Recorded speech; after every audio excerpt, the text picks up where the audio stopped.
কেননা শয়তান আমরার লগে সব সময় আছে, শয়তান আমরার লগে সব সময় আছে। যেই সময় আল্লাহ পাক রব্বুল ইজ্জতে আদম রে বানাইয়া শয়তান রে কইসলা বলে তুমি শ্রদ্ধা করো, হে তো শ্রদ্ধা করছে না। আনা খাইরুন কইছে আমি বালা।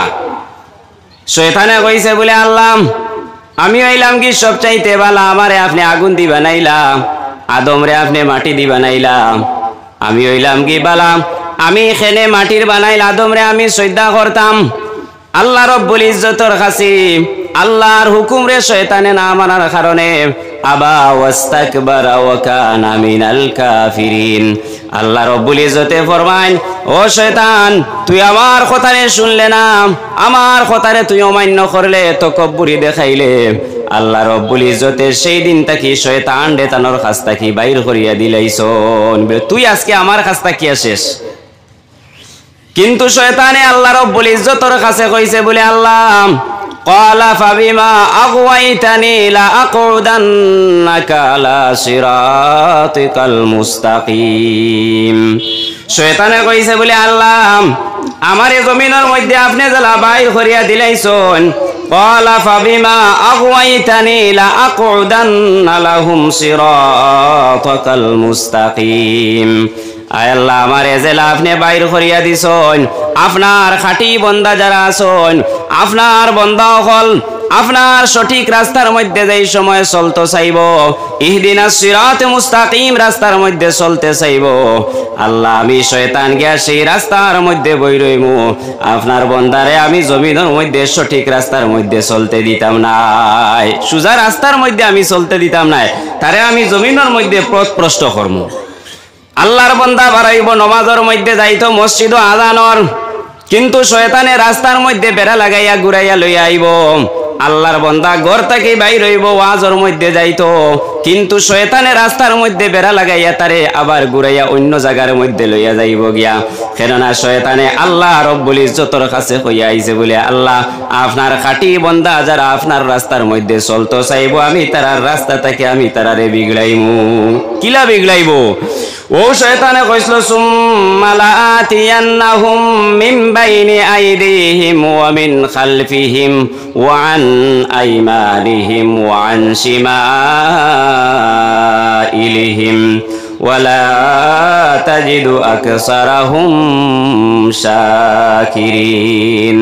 শয়তানে কইছে বলে আল্লাহ আপনার বান্দাগুলোর সামনে থেকে আমি ওয়াসওয়াসা দিমু, আপনার বন্দার ডাইন থেকে আমি ওয়াসওয়াসা দিমু, আপনার বন্দার পিছে থেকে আমি ওয়াসওয়াসা দিমু, ওয়া আন শিমাইলিহিম আপনার বন্দার বামে থেকে আমি ওয়াসওয়াসা দিমু। মানে আপনার বন্দারে আমি শয়তানে কোনো বালা কাম করতে জমিনের মধ্যে দিতাম নাই। আমি শয়তানে চতুর্দিকে থাকি তার উপরে আমি ওয়াসওয়াসা করমু, তার নফসের মধ্যে আমি ওয়াসওয়াসা ডালমু। আল্লাহ আপনার বন্দারে আমি জমিনের মধ্যে নেক কাম করতে দিতাম নাই। কিন্তু আল্লাহ রব্বুল ইজ্জতে ফরমাইছেন যে ও শয়তান আমার খাঁটি বন্দা যে আছে তারে জমিন কখনো তুই নষ্ট করা সম্ভব নাই। খাঁটি বন্দা যে তারে কোনো সময় নষ্ট করতে পারতো না। আজান হওয়ার পরে দৌড়াইয়া মসজিদে যাইব, আজান হওয়ার পরে ভিতরে অশান্তি আই যাব নমাজ পড়ার লাগিয়া, ওয়াজ শুনলে দৌড়াইয়া ওয়াজের মধ্যে আইব, আফসুস থাকবো কিলা ওয়াজের মধ্যে গিয়া শরীক হইতো। কিন্তু শয়তানে আল্লাহ রব্বুল ইজ্জতের কাছে খুঁজিছিল বলে আল্লাহ আপনার কাছে আমি একটা জিনিস চাই। আর বলে কি শয়তান? শয়তানে কইছিল বলে আল্লাহ আমি কিয়ামত পর্যন্ত জমিনের মধ্যে বাঁচতে চাই, আমারে সেই হায়াত খান দান করকা। আল্লাহ রব্বুল ইজ্জতে তার কথারে মানিয়া কিয়ামত পর্যন্ত শয়তান এই জমিনের মধ্যে বাঁচিয়া থাকবো। যতদিন এই জমিনও মানুষ থাকবা ততদিন শয়তান থাকবো, মানুষের ঘরও ইয়া কুচাইতো, তার হায়াত আল্লাহ রব্বুল ইজ্জতে বাড়াইয়া দিলেছ। শয়তানে কইছিল বলে আল্লাহ আমারে আরে একটা ক্ষমতা আপনি দান করকা। বলে কিতাম? বলে আল্লাহ আপনার বন্দাসকলর যে রোগে দিয়া রক্ত চলাচল করে আমি শয়তান দে ও শক্তি খান্তা দেখো আল্লাহ আপনার যে বন্দাসকলর রক্ত দিয়া রোগে দিয়া রক্ত চলাচল করে আমি আল্লাহ আপনার বন্দার সেই রোগে দিয়া চলাচল করতাম পারতাম, ও শক্তি খান আমারে দান করকা।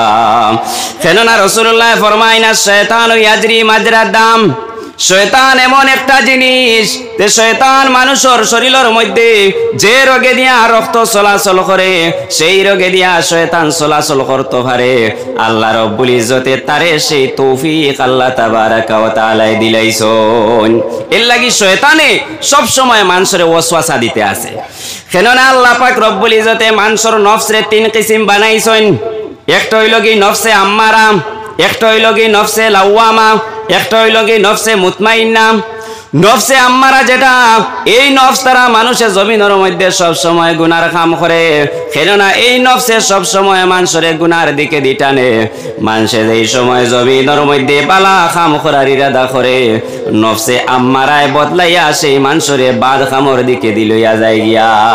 এটা হইল কি নফসে আম্মারা। ইন্না নাফসা লাআম্মারাতুম বিসু। নফসে আম্মারা যেটা, এটা মানুষের গুনার কামর দিকে দিয়া সব সময় ডাকে। 2 নম্বর হইল কি নফসে লাওয়ামা। মানুষে এই সময় জমিনের মধ্যে কোনো গুনাহ করি লাইব, গুনাহ করার সঙ্গে সঙ্গে মানুষে আল্লাহর দরবারে তওবা করি লাইব বলে আল্লাহ আমি গুনাহ করি লাইছি। মানুষে এই সময় আল্লাহর দরবারে শর্মিন্দা হয়ে দিব বলে আল্লাহ আমি গুনাহ করি লাইছি, দোষ করি লাইছি, আপনার দরবারে তওবা করি আর আল্লাহ আমারে আপনি মনিবে মাফ করিয়া দিলা। ও যে নফস তারা মানুষে আল্লাহর কাছে তওবা করে সেই নফসের নাম হইল কি নফসে লাওয়ামা।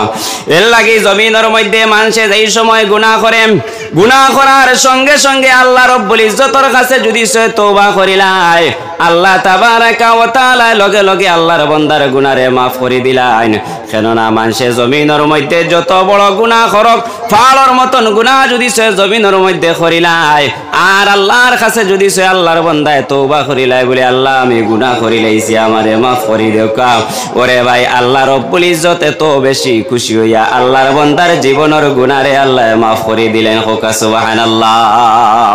এর লাগি জমিনের মধ্যে আমরা সব সময় তওবা করতাম, এই আদত এই অভ্যাস আমরার কাছে থাকতো। আপনি সকাল বিকাল ইস্তেগফার করুক আল্লাহর কাছে। কেননা আমরার নবী জনাবে মুহাম্মদুর রাসূলুল্লাহ সাল্লাল্লাহু আলাইহি ওয়াসাল্লামের জমিনের মধ্যে কোনো গুনাহ নাই রে ভাই। নবীর জমিনে গুনাহ নাই, কোন নবী হকলর জমিনের মধ্যে গুনাহ নাই। নবী হকলই লাগি মাসুম। কোন মানুষে যদি সে জমিনের মধ্যে এই কথা বিশ্বাস করিলাই যে নবী হকলর গুনাহ হইতে পারে, নবী হকলে জমিনের মধ্যে গুনাহ করিলাইতে পারেন, তাহলে জানা রাখিও সেই মানুষের অন্তর তাকিয়া ইমান বাইরিয়া যাইব গিয়া। আর সব নবী হকল তাকি শ্রেষ্ঠ নবী আমরার নবী মুহাম্মদুর রাসূলুল্লাহ সাল্লাল্লাহু আলাইহি ওয়াসাল্লাম রে আল্লাহ বানাইছে। যে নবীর তুলনা জমিনের মধ্যে নাই, যে নবীর সমতুল্য এই জমিনের মধ্যে নাই, আল্লাহ রব্বুল ইজ্জতের উপরে স্তর হইল কি আমরার নবী মুহাম্মদুর রাসূলুল্লাহ সাল্লাল্লাহু আলাইহি ওয়াসাল্লাম। ও নবী জমিনের মধ্যে ডেইলি প্রায় 100 মরতবা আল্লাহর কাছে তওবা করতাম। যে নবীর কোনো গুনাহ নাই, ওরে ভাই সেই নবী যদি সে জমিনের মধ্যে আল্লাহর দরবারে তওবা করেন, বেশি বেশি করে ইস্তেগফার করেন, ডেইলি যদি সে 100 মরতবা আল্লাহর দরবারে ইস্তেগফার করতে পারেন, তাহলে আমরা তো জমিনের মধ্যে কত গুনাহ করি আর আমরা আরতে বইতে গুনাহ করি আর আমরা সব সময় জমিনের মধ্যে গুনাহ করি আর আমরা বেশি বেশি আল্লাহর দরবারে আমরা তওবা করতাম, বেশি বেশি করে আমরা আল্লাহর দরবারে ইস্তেগফার করতাম। যত বেশি আল্লাহর দরবারে আমরা তওবা করব, আল্লাহ পাক রব্বুল ইজ্জতে আমরার জীবনের গুনাহরে আল্লাহ মাফ করে দিবা। এর লাগিয়া আমরা একটা জিনিস সব সময় আমরা দিলের মধ্যে থাকতো, আমরা সব সময় আল্লাহর দরবারে তওবা করতাম। আপনি নমাজ পড়ি লইছেন, নমাজ পড়ার বাদে আপনি কমসে কম নমাজের মুসল্লাত বইয়া 100 বার আপনি ইস্তেগফার করুকা, আস্তাগফিরুল্লাহ ইন্নাল্লাহা গাফুরুর রহিম আপনি পড়ুকা। আপনার জীবনের যদি অজান্তে কোনো গুনাহ হইয়া থাকে, আল্লাহ পাক রব্বুল ইজ্জতে আপনারে মাফ করে দিবা। এর লাগি মানুষে জমিনের মধ্যে গুনাহ করিয়াম, যেই সময় আল্লাহর সামনে শর্মিন্দা হইয়া আল্লাহর সামনে পড়ি যায় আর কয় বলে আল্লাহ আমি জমিনের মধ্যে গুনাহ করি লইছি আমারে মাফ করিয়া দিলা। আল্লাহর বান্দায় তওবা করিয়া যদি সেই গুনার মধ্যে আর যায় না, তাহলে আল্লাহর বান্দার নফসটা হয়ে যাব কি নফসে মুতমাইন্না। আর যদি সে আল্লাহর বান্দার নফসটা নফসে মুতমাইন্না হয়ে যায়, কাল কিয়ামতের ময়দানে আল্লাহ রব্বুল ইজ্জতে সেই মানুষের জান্নাতের মধ্যে আল্লাহ জায়গা দিবা। হোক সুবহানাল্লাহ। সুবহানাল্লাহ। আর যদি আপনি জমিনের মধ্যে বেশি বেশি করে ইস্তেগফার করেন, মৌতর সময় আপনার আসান হইব রে ভাই। কেননা মৌত যেই সময় মানুষের হয়, মৌত মানুষের এত কষ্ট জমিনের মধ্যে কিছু মানুষের মৌত হয় রে ভাই। আপনি যদি জমিনের মধ্যে নেক কাম করিয়া ইস্তেগফার করিয়া আপনি যাইতে পারেন, আপনার মৌতর সময় আসান হইব। আজরাইলে আপনার জানটা বড় আসানোর সহিত বাইর করিয়া নিবা। জমিনও যদি আপনি গুনাহগার হই, তাহলে আজরাইলে আপনার জান বার করবা। জান বার করতে সময় এত কষ্ট হইব যার কোনো সীমা নাই, দুনিয়ায় কোনো মানুষে অনুভব করতে পারতো না, এত কষ্ট হইব। মানুষ যদি নেককার হয়ে যায় জমিনের মধ্যে, নেককার মানুষ হইলে মানুষের জান আজরাইলে তো আরামে জান দে কবজ করবা। আজরাইল আলাইহিস সালাতু ওয়াস সালাম জান দে কবজ করিয়া আসমানের দিকে রওনা দিবা। আসমানের ফেরেশতা হলে স্বাগতম জানাইবা আর কইবা বলে আল্লাহর নেক এক বান্দার রূহ আজকে আসমানের মধ্যে আইছে। আল্লাহর ফেরেশতা হলে আসমানের মধ্যে নারা দিয়া তাকবীর দিয়া আল্লাহর বান্দার রূহ নিয়ে আলা ইল্লিনের মধ্যে নিয়া রাখবা। হোক সুবহানাল্লাহ। এটা আল্লাহর নেক বান্দার রূহ নিয়ে রাখবা। আর যদি সে আল্লাহর কোনো গুনাহগার বান্দা হইন, যারা জমিনে নামাজ পড়ে না, পরর হক খায়, মিছা মাতে, এরা আর যদি সে রূহ হযরতে আজরাইল আলাইহিস সালামে এই সময় বার করবা, বার করি আজরাইল আসমানের দিকে দি লইয়া যাইবা। আসমানের মধ্যে লইয়া যাবার পরে আসমানের ফেরেশতা হলে খালি এই রূহটা আসমানের ফেরেশতা হলে কবুল করতে নাই, কইবা আল্লাহর জালিম এক বান্দার রূহ আজকে আসমানের মধ্যে লইয়া আইছেন রে। আসমানের ফেরেশতা হলে আল্লাহর বান্দার রূহটা ইটা মারিয়া জমিনের মধ্যে ফালাইবা। জমিনের ফেরেশতা হলে আল্লাহর বান্দার রূহরে কবুল করতে নাই, জমিনের ফেরেশতা হলে সেই রূহটা ধরিয়া 7 জমিনের নিচে ফালাইবা।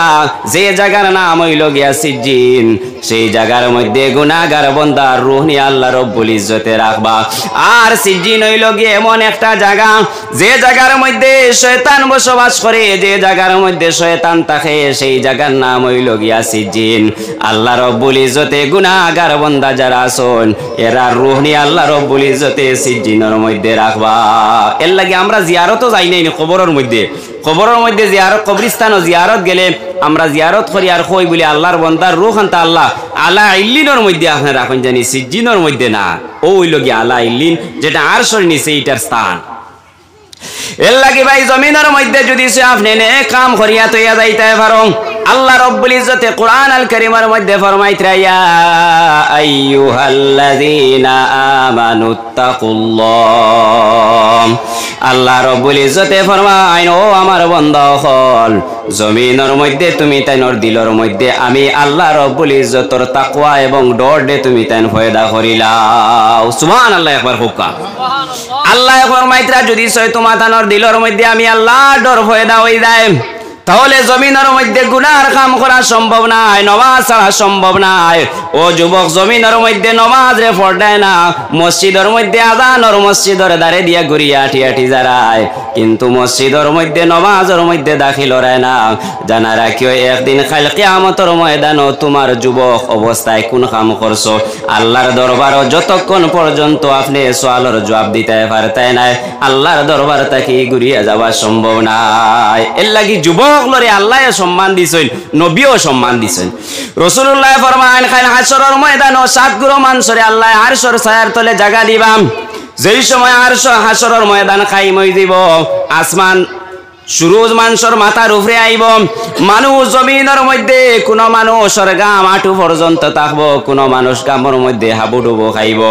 রাসূলুল্লাহ ফরমাইতরা, আমার যে যুবক জমিনের মধ্যে নেক কাম করছে, মসজিদের লগে সম্পর্ক রাখছে, কাল কিয়ামতের ময়দানে আল্লাহ রব্বুল ইজ্জতে সেই যুবকরে আরশের ছায়ার তলে আল্লাহ জায়গা দিবা। হোক সুবহানাল্লাহ।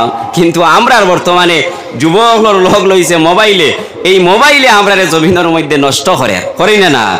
দেখবা যুবক ভাই সারাদিন মোবাইল টিপার, সারা রাত মোবাইল টিপার, রাত 12টা-1টা পর্যন্ত মোবাইল টিপার, এমনকি ফজরের আজান দিলাইতরা আল্লাহর বান্দায় ঘরের মধ্যে মোবাইল টিপার। যেই সময় মসজিদের মধ্যে আজান শুনবো, শোনার লগে লগে ও মোবাইল তুইয়া ও লেফটা নিয়ে হে ঘুম আরম্ভ করবো। বলা নাই সাহেব বল, রাত ঘুমাইতে ঘুমাইতে বাজের 12টা-1টা, সকালে উঠতে উঠতে বাজের 8টা-9টা ফজরের নামাজের খবর নাই। ও যুবক, কিছু যুবক লেখেন বলে আবত বয়স কম রয়েছে, 20 বছর 25 বছর 30 বছর রয়েছে। ও যুবক ভাই, কোন সময় তোমার মৌত হইব হওয়া সম্ভব নাই, কোন সময় তোমার মৌত হইব তুমি কইতে পারতে নাই। তোমার মতন কত যুবক রাত্রে ঘুমাইতরা, সকালে দেখা যার দরজা ভাঙ্গিয়া বাইর করে দেখা যার আল্লাহর বান্দা ঘুমের মধ্যে মারা গেছে। ও যুবক, তোমার মতন কত যুবক এই জমিনের মধ্যে জোয়ান কি অবস্থায় মারা যাইতরা। তুমি মনে করিও নাই জমিনের মধ্যে তুমি চিরস্থায়ী থাকবাই, তুমি এই জমিন থেকে একদিন বিদায় নিতে লাগবো। এর লাগি রাসূলুল্লাহ ফরমাইছেন শাবাবাকা কাবলা হারামিক। ও আমার নজওয়ান উম্মত হলডে, জমিনের মধ্যে আল্লাহ তোমরা রে জোয়ান কি দান করছন। তোমরা মুরব্বী হওয়ার আগে জোয়ান কিরে তোমরা গনিমত সমঝো, তোমরা নিয়ামত সমঝো। মুরব্বী হওয়ার আগে তোমরা জমিনের মধ্যে তোমরা জোয়ান কিরে আল্লাহর রাস্তার মধ্যে খাটাও। এর লাগি মুরব্বী হলে কইতে পারবা জোয়ান কির কতখান দাম আছে। কেননা জোয়ান হইলে আপনি ফজরের নামাজের সময় ঠান্ডা পানি দিয়ে উজু করতে অসুবিধা নাই, কিন্তু মুরব্বী হওয়ার পরে বয়স হওয়ার পরে ফজরের সময় ঠান্ডা পানি দিয়ে নামাজ পড়লে অনেক অসুবিধা হয়ে যায় রে ভাই। এর লাগি যারা জমিনের মধ্যে মুরব্বী হয়ে গেছেন, বয়স হয়ে গেছেন, এরা কইতে পারেন জমিনের মধ্যে জোয়ান কির কত খান্দাম। এর লাগি আমরা রে যারা রে আল্লাহ রব্বুল ইজ্জতে জমিনের মধ্যে যুবক রাখছেন, আমরা চেষ্টা করতাম জমিনের মধ্যে নমাজ পড়তাম, নেক কাম করতাম, সমাজের মধ্যে বালা কাম করতাম, সমাজের মধ্যে বালা মেসেজ দিবার চেষ্টা করতাম। আজকে যুব আহলে সুন্নাত ওয়াল জামাতে যুবক হলে এই প্রোগ্রাম করছেন, এটা আপনার তোর বালা লাগেন না নি সাহেব হল, আপনার খুশ না নি? আর যদি এইরকম যুবক হলে জমিনের মধ্যে এইরকম নেক কাম করেন দে ভাই, তাহলে জানা রাখি ও যুবক, কাল কিয়ামতের ময়দানে হয়তো আল্লাহর দরবারও ছুটিয়া যাইতে পারবাই, আর না পারলেও আল্লাহর দরবারও কইবাই বলে আল্লাহ জমিনের মধ্যে যদি কোনো কিছু করতাম পারছি না, আয় আল্লাহ ওয়াজ মাহফিল করিয়া উলামায়ে কেরাম আনিয়া আয় আল্লাহ ওয়াজ নসিহত করাইছি, মানুষের কোরআন হাদিসের আলোচনা শুনাইছি। আল্লাহ এর উসিলায় আজকে হাসরের ময়দানও আপনি মনিবে ছাড়ি দেও। এর লাগি আমরা জমিনের মধ্যে আমরা যুবক লাগি আমরা দোয়া করতাম, এই যুবকগুলোর দ্বারা জমিনের মধ্যে বালা কাম ফয়লিত, আমরা সমাজের মধ্যে অঞ্চলের মধ্যে হামসায়ার মধ্যে যুবকগুলোর দ্বারা বালা কাম সমাজের মধ্যে গরিব গুড়া যারা আছেন এরা সাহায্য পাইতা আমরা কাছ থাকিয়া। গরিব গুড়া জমিনের মধ্যে যারা আছেন, যারা একবার খাইলে আর এক খাইতে পারে না, আমরা হামসায়ার মধ্যে গাঁওর মধ্যে অঞ্চলের মধ্যে ইলা কত গরিব হল আছেন রে ভাই, মাসকে মাস আর একটা দিন গরুর গোশত আনিয়া খাওয়া সম্ভব না, একটা দিন মাছ আনিয়া খাইতে পারে না, এতিম বাচ্চা জমিনের মধ্যে খাইতে পারে না। আপনারে আল্লাহ টাকা পয়সা দিছেন, দন দিছেন, আপনি গরিব রে এতিম রে মিসকিন দিয়ে আপনি সাহায্য করকা। জমিনের মধ্যে যদি কোনো এতিমর আপনি মাথা আতাইয়া দেন, রাসূলুল্লাহ ফরমায় আমার কোন উম্মতে যদি কোনো এতিম বাচ্চার মাথা আতাইয়া দে, সেই এতিম বাচ্চার মাথার মধ্যে যত গেছা চুল আছে তত খান সওয়াব আল্লাহ রব্বুল ইজ্জতে আল্লাহর বান্দার নামায় আমলের মধ্যে আল্লাহ লিখিয়া দিবা। হোক সুবহানাল্লাহ। এর লাগি আমরা গরিব এতিম মিসকিন হলরে আমরা সাহায্য করতাম। সাহেব হল আমি বেশি দীর্ঘ করিয়ান না, সময় আজানের সময় হয়ে গেছে, আর আমি যা আপনাদের সামনে আলোচনা করলাম আল্লাহ রব্বুল ইজ্জতে কবুল করতা, বিশেষ করে আজ করে মহফিলে। আর যদি সে আমার খাওয়াতাই কোনো ভুল টুটি হইয়া যায়, কোনো বেয়াদবি আল্লাহ হস্তে মাফ দিবা, আমি তো আপনি তোর গাউরু ছেলে। তো যাই হোক, আমি আর বেশি লম্বা করি না, যা আপনি তোর সামনে আলোচনা করলাম আল্লাহ কবুল করতা। ওয়া আখির দাওয়ানা আলহামদুলিল্লাহি রাব্বিল আলামিন। ফোনে সাইডটা জমাতে ওখানে নামাজই